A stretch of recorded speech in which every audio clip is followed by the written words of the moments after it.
Thank you very much, everyone, for attending tonight. My name's Aled Roberts. I work on the exec team at Community Pharmacy Wales. So thanks for everyone who's come along. We hope that you'll find this event really useful tonight.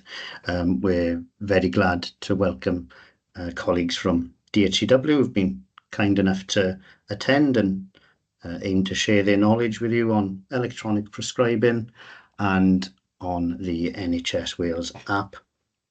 Just so everyone's aware, we are recording tonight's meeting, and we hope to then be sharing the slides and presentations following tonight's event. The electronic prescription service is no doubt one of the biggest changes ever to the way in which community pharmacy operates.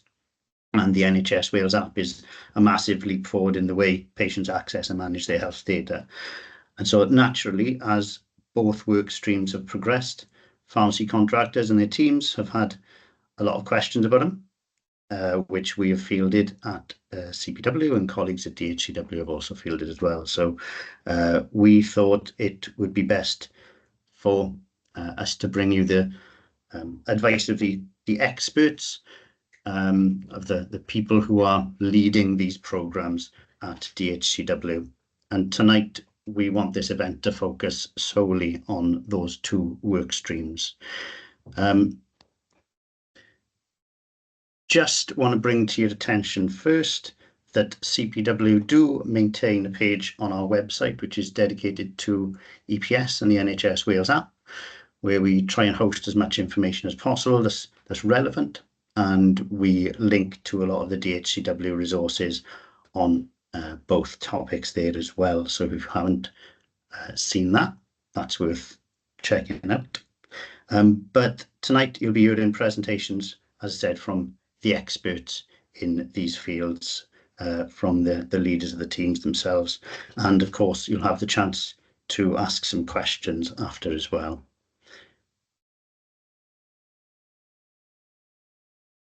So presenting tonight, we have from the electronic prescription service team, Jenny Pugh-Jones. She's Programme Oversight Chair of the Primary Care Electronic Prescription Service at DHCW, and Jodine Fetch, who's the National Clinical Informatics Lead for Community Pharmacy at DHCW. And then updating us on the NHS Wales app, we'll have Matt Cornish, who's the Programme Director for Digital Services for Patients and the Public, and Joanna Dundon for she's National Digital Lead, Public Engagement for Digital Services for Patients and the Public. So thank you to everyone who's agreed to come along and speak tonight. When it comes to questions, everyone should be able to see a little Q&A icon at the top of your screen. So what we'll do is, if you can enter your question there, after the presentations, we will answer those questions live. And then following this meeting, we'll use the Q&A and the answers provided to update some written documents, and we'll inform people after the meeting when they are ready for further circulation. So without any further ado, we will move on to our first item, which is an update on the electronic prescription service, and I'll pass you over to Jenny and Jodine. Lovely. Thank you, Aled. And Noswaith, thank you very much for inviting us here to give you an update on where we are with the EPS service. I think as we go through the slides, you'll see that it's really starting to gather pace as we move forward. So without further ado, we'll go on to the next slide, please, Jodine. I think probably Aled's done the introduction, so I can skip over that one very quickly and go on to the main slide within the presentation. So this slide is just giving really an overview in terms of the range and the numbers of stakeholders that we're engaging with in terms of their systems. Clearly, we engage with health boards and CPW and other organisations, but the systems that we're working with our GPs and pharmacies. And apologies if those numbers are incorrect. I think almost pharmacists and GPs numbers change a little bit on a daily or weekly basis at the moment. But also we've then working with our GP system suppliers and 8 community pharmacy system suppliers, our dispensing appliance contractors, and clearly one of the main players is NHS England that we are continuing to work with very, very closely. So it is quite a range. And this slide really is just showing you where we've come from and where we're going just in the last 2 to 3 years. I think one of the things we've struggled with, especially with GPs, is because it's known that we're using the EPS system that's used on the NHS England spine, that there was a quick fix that you could just turn a switch and it would be available within Wales just like that. Unfortunately not. And as I've learnt as I took up this role, there's been a huge amount of work in the technical side in terms of enabling that EPS system to work effectively in Wales. We've had to work with our community pharmacy system suppliers. And when we started on this journey, we didn't even know how many different ones there were out there in use, because obviously there's been no relationship with those at all over the years.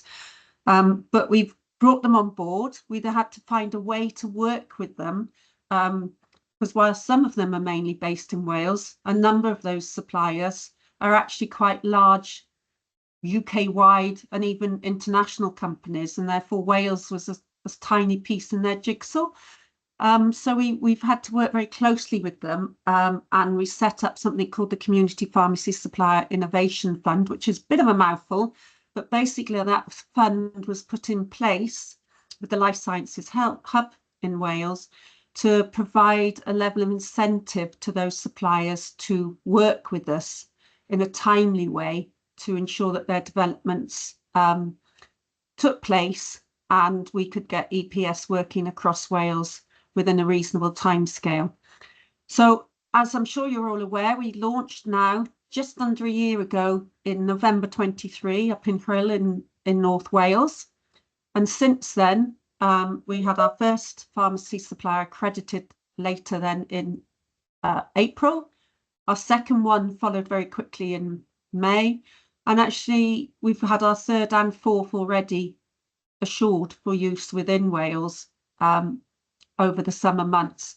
And it's really good to know that the following 3 further ones are actually on track to starting their first of type shortly in the coming months. And our fourth remaining contractor, because we have 8 in total, is looking very much in terms of early January 25. Get my years right. I was going to say 26. I'd have lost a whole year. So we're really on track by the end of March 2025 to have all our community pharmacy suppliers assured to provide EPS throughout Wales. Just going back a little bit then, in September, we've got 12 GPs there and 38 community pharmacies formally through the EPS implementation. And now national rollout is gathering pace, and we're getting 1 or 2 sites coming live every single week at the moment. There will be a little bit of a lull over the Christmas period, so December, because as I'm sure you can imagine, most practices and pharmacies have said we don't want to be doing this in the middle of our December busy period. So we will have a lull over that period, but it's certainly picking up pace very rapidly.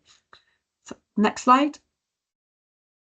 So just very briefly, EPS, how does it work? And I'm not, like I say, at just a very high level, because some of you will know it inside out and others of you may not have actually ever used it.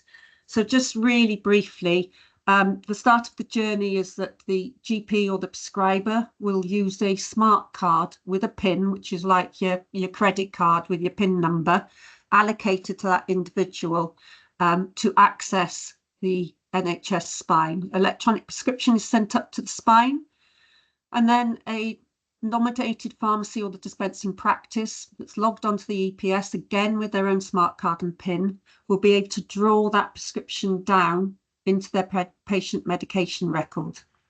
prescriptions then processed as normal, as you normally do, and a dispense notification, once triggered, will be sent up to the NHS spine.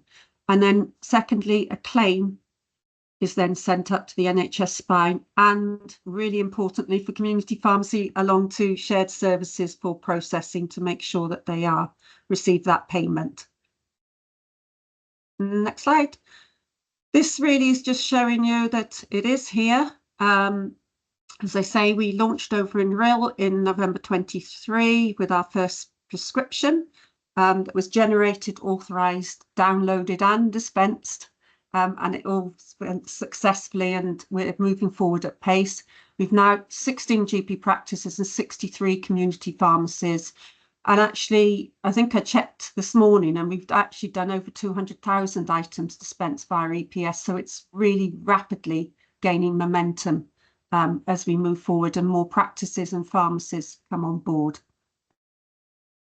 Next slide. So I'm going to pass over to Jodie now, because she's our expert in the assurance process. Thanks, Jenny. So this slide is just a bit of an update. As Jenny said, we've got all the suppliers either assured or in various stages of the assurance. You might notice that there is one supplier in this list that doesn't currently, might not be familiar to everybody, and they're currently undergoing some assurance in order to join the Welsh market. So they've been included for fullness. So the assurance EPS, as Jenny said, requires a GP system, community pharmacy PMR system, and the NWSSP reimbursement software to be developed. And once each system is developed, it needs to be assured and tested carefully. So as you can see from here, Boots, Columbus, Clanwilliam, RX Web, Infotech Titan, PMR, and Positive Solutions analysts have completed the assurance process. So that's 4 of the 7 PMRs that are currently being used in Wales, and all of the others are in the process of assurance activities. So I can give a little bit of an update that Pharmacy X and EMIS Proscript are both in first of type at the moment, as of this week, in that they've got pharmacies live with their system and they're completing that final stage of assurance. Sejdim are waiting approval to go into the same, and that's expected to go into first of type early next month. And as Jenny said, all PMR suppliers with Welsh pharmacies are on track to be fully assured before the end of March 2025. We always caveat it, it's dependent on all suppliers completing the final stage of assurance. And as I said, Apotec is a new entrant. So they've completed 2DRX assurance and are currently in EPS assurance.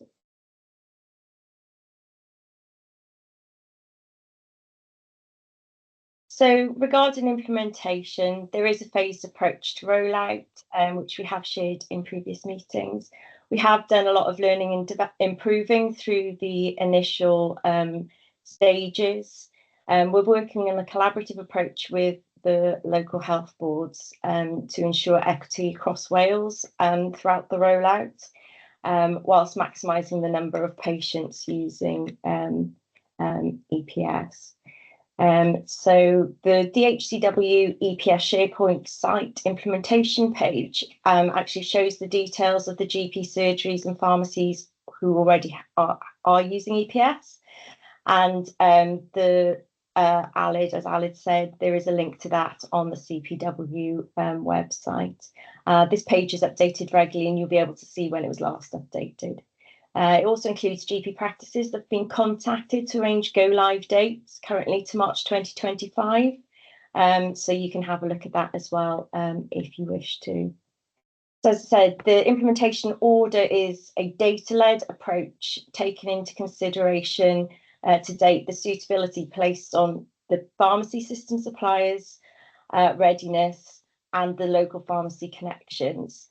local intelligence on proposed sites, agreement with CPW to roll out in a way to protect the stability of the community pharmacy network. So sites until April 2025 have been scheduled, and sites from April 2025 onwards are with health boards to determine priority order. Those GP sites will be contacted before time to arrange, and pharmacy sites will also be contacted 20 weeks of any connected GP go live date. So the EPS advisory group has been established and is attended by all health boards and CPW, amongst other stakeholders, to share information, to feedback, learning and lessons, and to support the health boards in Wales.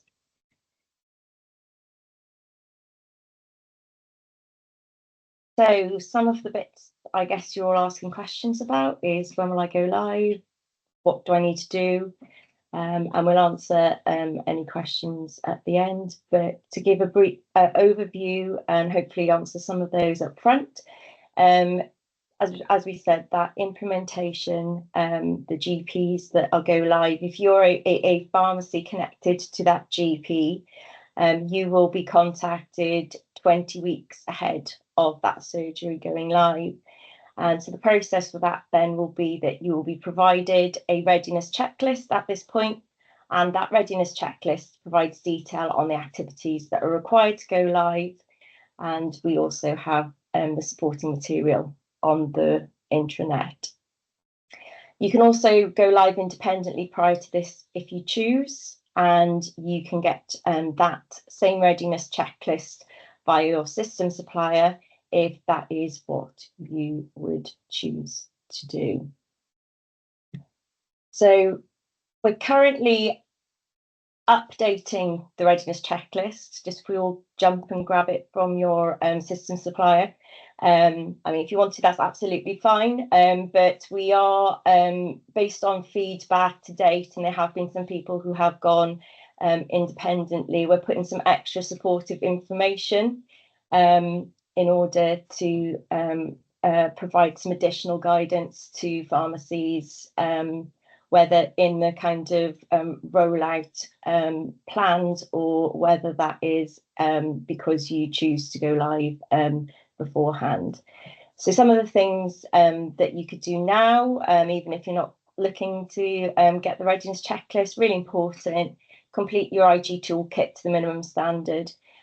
Because where some pharmacies, this is required, obviously for everybody regardless, but it is something that you will need to make sure that you have got signed off.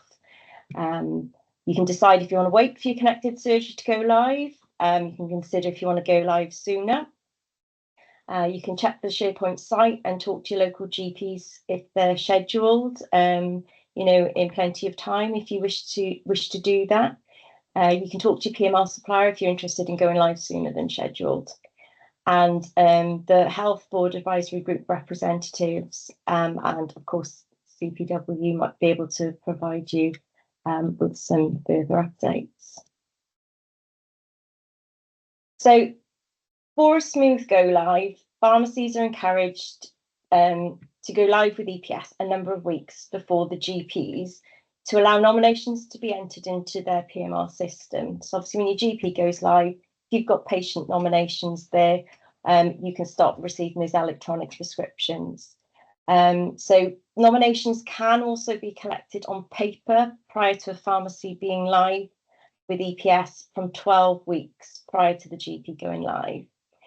And what this means is that when the GP has the EPS functionality switched on, the number of EPS prescriptions can be maximised due to those recorded nominations from the different pharmacies that are connected to that GP. So the support offered from the implementation team during that scheduled rollout aims to check in with pharmacies and keep them on track with their checklist so that they're able to collect those nominations in plenty of time and be ready to go live, ready to receive those electronic prescriptions from the GP when the GP goes live on go live day. It makes it easy for the GPs as well as for yourselves as contractors. There are currently 2 business change sessions all sites can attend with the opportunity to ask questions.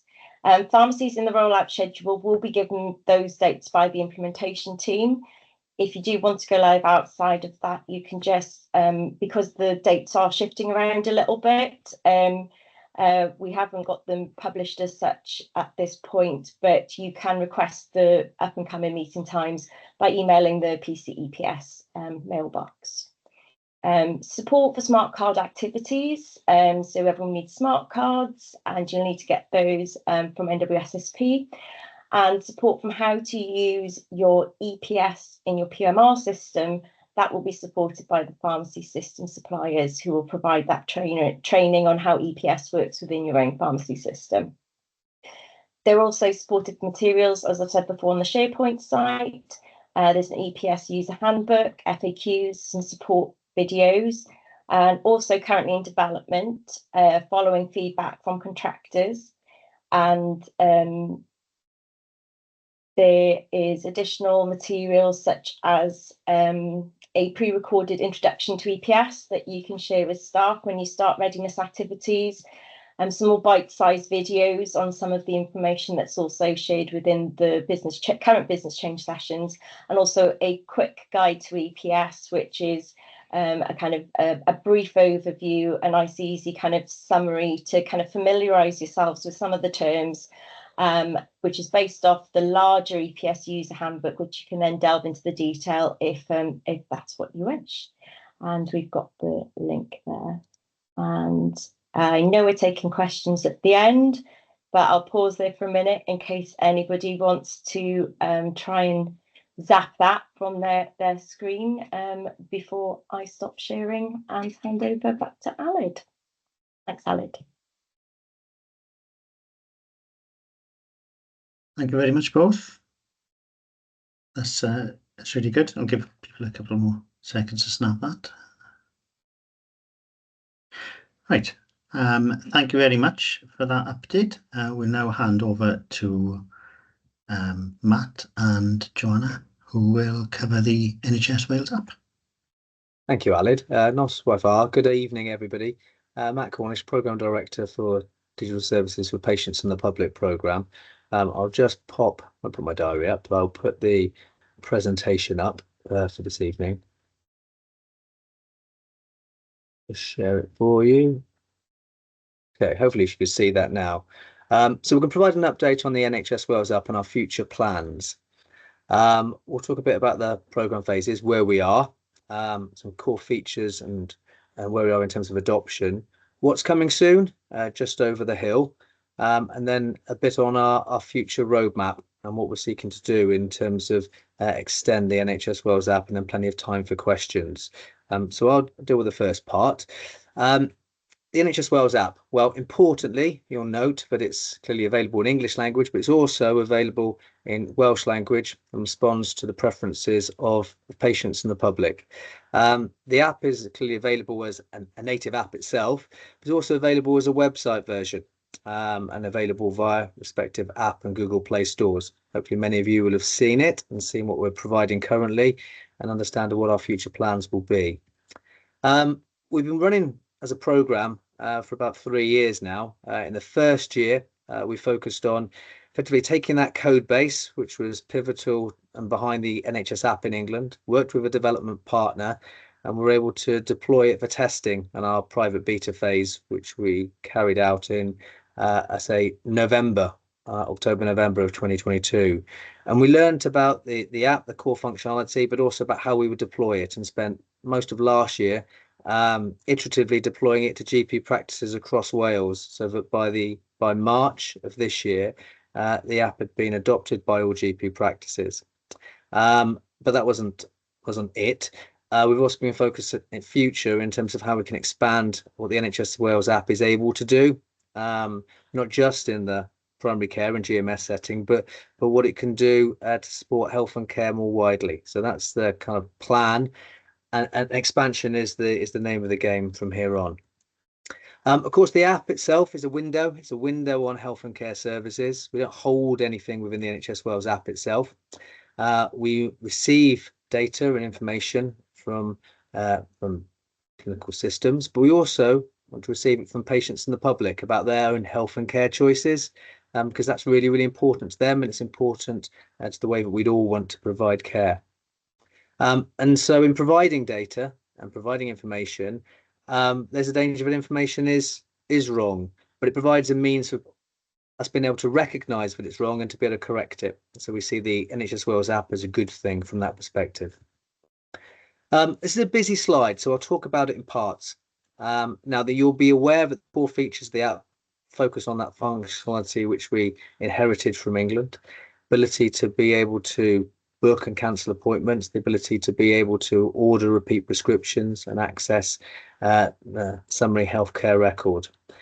There's more to it than that. Clearly, we've got the first of we think of as a discover other services, a range of health and care services linked to the NHS Wales app, as well as under the bonnet, effectively a health timeline.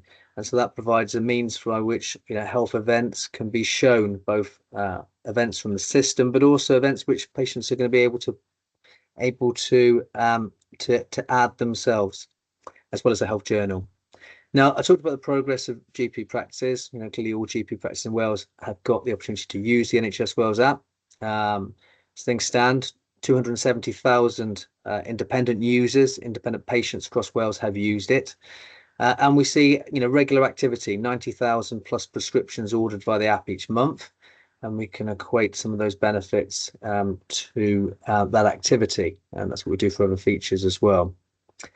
In terms of steering us, we've got active user research panels to be able to help inform future priorities. And patients and publics are also involved in some of the user design work and how the app is developed itself. So that's important. For the future, the immediate future, we want to get to a stage where we can promote the app more widely via a national public communications campaign. We want to provide an alternative way for people to be able to access the app other than the conventional route via NHS login, the purely digital route, because we recognise there's a need for that, and we have a solution in place which will address that, and we want to be able to deploy it more widely. We want, over time, to provide more consistent access to the services available via GP practices. And we want clearly to be able to work with Welsh Government and other partners to secure the investment which is going to be needed to continue to develop the NHS Wales app. In terms of our coming soon, on the left-hand side, we're doing a lot of work at the moment in terms of being able to show that people are on a waiting list, to be able to show that, a waiting list, someone's been referred to a clinician, so they don't have to contact GP practices to be able to ask that very question. And then there's steps beyond that in terms of maybe the expected time to treatment, as well as if their condition changes or they want to be removed from the waiting list, to be able to contact outpatient booking teams or other booking teams to request that removal. We want to do the same with appointments. We want to show that secondary care appointments are visible via the NHS Wales app, provide reminders linked to those appointments, so that we can reduce wastage in the system and so that we can ensure that there's the best efficiency. And we want to be able to provide linked resources to help people wait well, so to speak. And so that's a stream of work which we've started and we're going to be developing into next year. I know that Jenny has talked about the work on medicines, and we've done a lot of work already in prescription ready. And also pharmacy of choice, that's important. But there's other themes which we want to do in terms of prescription tracking and others which we'll want to be able to develop, because that will provide a full end-to-end medicines related journey for patients, and we know that they really want that. Authorised access. We have carried out the first step of work in that direction. We have a feature for EMIS supported practices which would allow controlled access to the health record within that practice. So that could be in a caring responsibility, could be to children or young people. We have a solution which works. It works across the border in England. We need to be able to pilot it and prove it and work through it with GP practices so that the right processes are in place, but also that we reduce the admin burden on implementing that particular feature.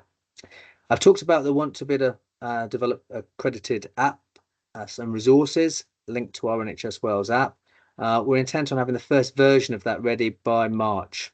So we've got plans to be able to create that, which will provide means for people to be able to manage their health and care. In terms of integrations and build out, we've done a lot of work with a Pathfinder project in Swansea Bay University Health Board, and we want to be able to link their Swansea Bay patient portal with the NHS Wales app, so that patients in that health board area can seamlessly move from the app into the portal. And we're taking the learning from that to be able to apply and share with other health boards so that they can do similar if they've got partners that they're working with. There's two themes below which we're also working on to be able to make the most of the communications capabilities within the NHS Wales app. We can communicate with cohorts of the population. We're looking to explore with partners the art of doing that, so we have the right governance in place and that we can make use. And we've been looking to work with Public Health Wales on communicating about vaccinations, communicating about flu campaigns, and a means of being able to reach out to the significant number of people already on the NHS Wales app. And the last theme, which we're doing a lot of work on, patient provided data. There's a theme which Joe is very passionate about, a feature called About Me, which allows people to be able to record information about how they would want to be cared for. And working with colleagues from the Care Data Repository and the NDR, we want to be able to find a way of being able to patients provide that information, be consumed by the system, and then fielded in clinical systems to be able to inform the care of those patients. We're also doing work with a target health board with Cumtaff Morganag insofar as forms and standardizing the use of forms, which we hope to be of use for other health boards. And so there's more use in that space, which we want to continue to develop. Features beyond that. It's the last slide for me before I hand across to Joe. As a program, we work in an agile approach. And what that means is that at the very outset, we've got a good understanding of the core capabilities of the NHS Wales app. So whether that's the booking capability, or whether that's how data is managed, or whether that's communications, we're keen to layer these together in a way which uses those capabilities to their best effect. We engage systematically with a whole range of groups to understand what their interests are, what the benefits of features would be, and what would be needed to be able to implement, and try to break things down in terms of manageable steps. Before we do anything, we would always carry out some discovery activity that allows us to understand dependencies, as well as the cost and effort and the benefit of doing the activity. It then helps us to be able to set out a plan which we can manage for the development. And that allows us to be able to group features together into delivery increments, which we can manage to completion before a process of deployment. So for big features, we would want to always deploy iteratively to test thoroughly, and only expand when we know that the feature is working as it's intended to do, and then continually improve across the feature's life. So that's how we work. I'll now hand across to Joe, who will talk a little bit more about a key prioritisation workshop which took place recently and which will be very important to us in the future. Over to you, Joe. Thank you very much. Thanks, Matt. So as you can see from this slide, we had a workshop on the 17th of September, which was hybrid, and we had 57 people attending, both online and in person. We had input from different stakeholder groups, including the public, which was shared, and I'll show you some information from a survey that we conducted. And we managed to gather information for 16 features, and again, we'll show those in a second as well. They were prioritised and scored. We ended up with 10 features that were looked at as being quick wins or quick can-dos. Then quick wins and sustained efforts, we need a bit more work done on them over the next 3 to 6 months. And there were 6 features which required more sustained effort. We had very positive feedback, and we've incorporated the suggestions on improvements for our next workshops in February and March. So as you can see, we have three dates lined up: the 20th of February in South Wales, the 4th of March in North Wales, and a virtual workshop to be confirmed. If you are interested, if you want to register your interest, there's a link in there as well, but we'll make sure we can put the link send that to Aled as well for circulation. So further work from those prioritisation outputs. We're doing more work on technical feasibility and funding requirements. We've already lined up a workshop with primary care and cluster leads in November, and Welsh Ambulance Service as well, building on prioritisation outputs. But again, we're very keen to get more workshops underway as well. We're going to be looking at a patient and public focus group discussion led by the Patients and Public Assurance Group, and working with organisations such as LICE based on the outcomes of the workshop, so we just get more rich feedback from patients, and really to continue gathering understanding and needs around features for future workshops. So it's not a one event. We wanted to keep running this every couple of months, just so we can build up our roadmap, as Matt said. Go to the next slide, Matt, please. So what we did, we asked our user research panel members that Matt talked about earlier, and had 1,700 responses for how could the NHS Wales app help you, and any other features you'd like to see in the NHS Wales app. And the big ones, I think, appointments, prescriptions, records, and GP access. The top most useful features were getting notifications about hospital appointments, seeing more of a health and care record, booking immunisations or vaccinations online, screening services, reminders, and seeing immunisations in summary health and care record. We did a rating scale for people to decide whether 1 was not useful or 10 was, and as you can see from the figures, they were all pretty high, and I don't think we had anything under 7 from the scores that we had for the rest of the features as well. I gotta go to the toilet first. So into the next slide, No, I please. don't know. We also asked the delegates on the day the same question, and as you can see, very, very similar from a health and care professional and a digital perspective, as well as what patients think. So I think everyone is really concerned and wants to see appointments and prescriptions within the app as well.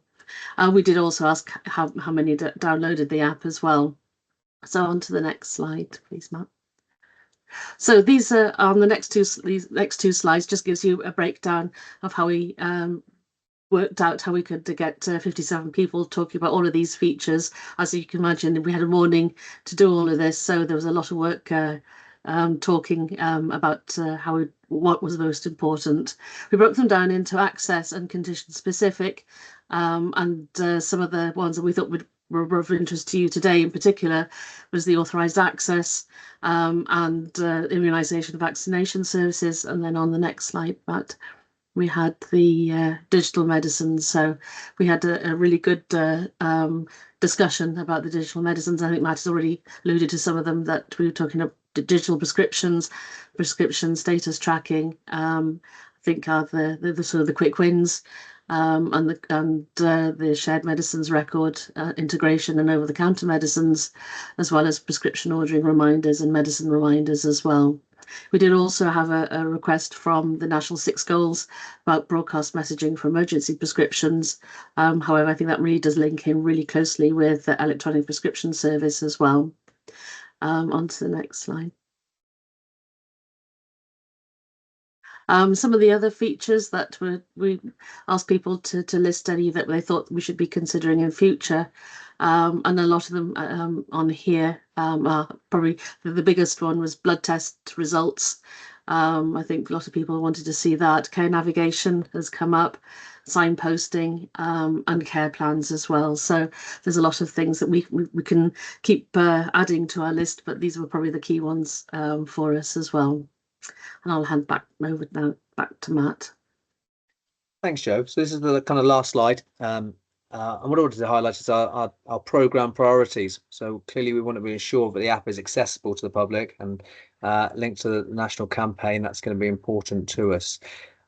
We want to promote public adoption and use, and that's for everybody in Wales. And so we we want our Welsh identity verification service able to be deployed because it provides an alternative route to the NHS Wales app. And we are working actively with digital champions across Wales to be able to ensure that there's more consistent access and support to help people get to the NHS Wales app and use it to its potential. We want to grow the capability to maintain, to develop the NHS Wales app. We're doing that internally within DHEW. So we are transitioning from our development partner, Kainos, and building that capability internally to be able to take on responsibility for running and maintaining the NHS Wales app, which we are intent will deliver greater value for money and the ability to be able to sustain it going forward. We've got to build commitment from partners. And so this is very valuable to us, the opportunity to speak to you and to speak to others in terms of what people would want into the NHS Wales app and how we're going to take those small steps, which are going to be important. And then the last one, well, it's about sustainable funding to be able to continue to develop the app, because, you know, the app doesn't stand still. You know, people want to use the app if it's going to add value to them. And so it's important we're listening to them and we're able to act upon their wishes to ensure that the app adds value in the way that they lead their lives.